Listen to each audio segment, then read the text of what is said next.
Seperti yang kita ketahui bahwa mengkonsumsi arak merupakan hal yang dilarang dalam ajaran agama Islam. Namun, bagaimana jika seorang sufi ternama sampai memegang minuman haram tersebut dan diketahui oleh banyak orang?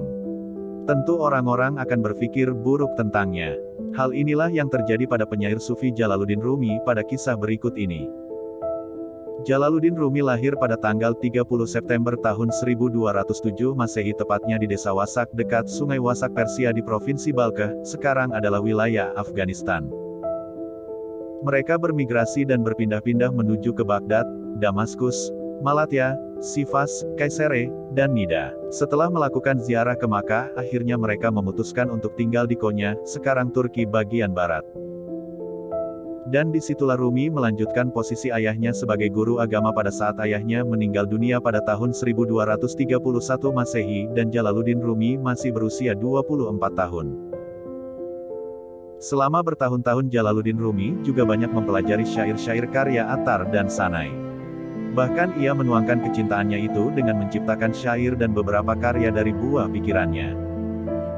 Kisah Jalaluddin Rumi dan arak yang diminta gurunya. Kisah ini bermula saat murid dari Syams Tabrizi mengundang gurunya ke rumah dan mendatangi kediaman Jalaluddin Rumi.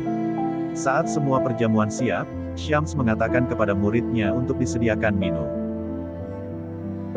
Ketika itu Jalaluddin Rumi kaget dan tidak percaya. Ia masih bertanya-tanya untuk meyakinkan apakah benar sang guru meminum arak. Namun, tetap saja sang guru memintanya untuk disediakan. Namun tetap saja ia menolak. Bahwasannya seluruh kota telah mengenalnya, sampai pada akhirnya sang guru berkata, "Kalau kau memang muridku, maka sediakanlah apa yang aku minta. Tanpa minum malam ini aku tidak akan makan." Karena kecintaannya pada sang guru, akhirnya Jalaluddin Rumi keluar memakai jubah dan menyembunyikan botolnya di dalam jubah yang ia kenakan. Ia lalu menuju ke pemukiman kaum Nasrani. Hingga pada saat Rumi menuju sebuah pemukiman Nasrani dan memasuki kedai arak, semua orang yang melihatnya tampak kaget karena saat itu juga Jalaluddin Rumi tengah mengisi botol tersebut dengan arak. Setelah itu, ia terus diikuti oleh orang-orang yang jumlahnya bertambah banyak.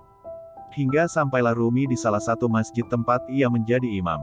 Tiba-tiba salah satu orang yang mengikutinya berteriak sambil menyingkap jubah Rumi sehingga botol arak tersebut terlihat jelas oleh banyak orang. Semua orang tampak kaget dan merasa telah dibohongi oleh imam sholat yang mengaku ahli zuhud tersebut. Bergantian dari mereka meludah di muka Rumi, menyerang, bahkan ada yang berniat untuk membunuhnya. Setelah itu, datanglah sang guru Syams tersebut, dan mengatakan kepada orang-orang yang tengah mengerumpuni Rumi. Sungguh orang-orang yang tidak tahu malu. Kalian telah memfitnah orang alim dan tidak tahukah kamu bahwa botol tersebut bukan berisi arak melainkan adalah cuka.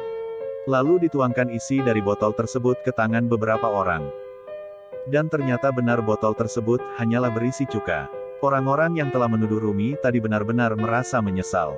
Mereka meminta maaf, mencium tangan Rumi, dan bersujud di hadapannya dengan berkali-kali meminta maaf tanda menyesal. Setelah mereka semua pergi, Rumi bertanya kepada gurunya, "Mengapa engkau membuatku berada dalam kekacauan seperti ini? Semua orang telah salah faham kepadaku dan menghilangkan kepercayaan mereka kepadaku."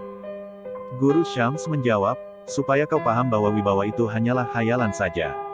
Mungkin selama ini kau berpikir bahwa kehormatan dari mereka merupakan sesuatu yang abadi.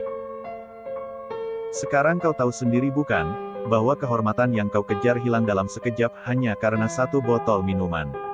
Maka sandarkanlah dirimu kepada Allah semata, zat yang tidak pernah tergoyahkan."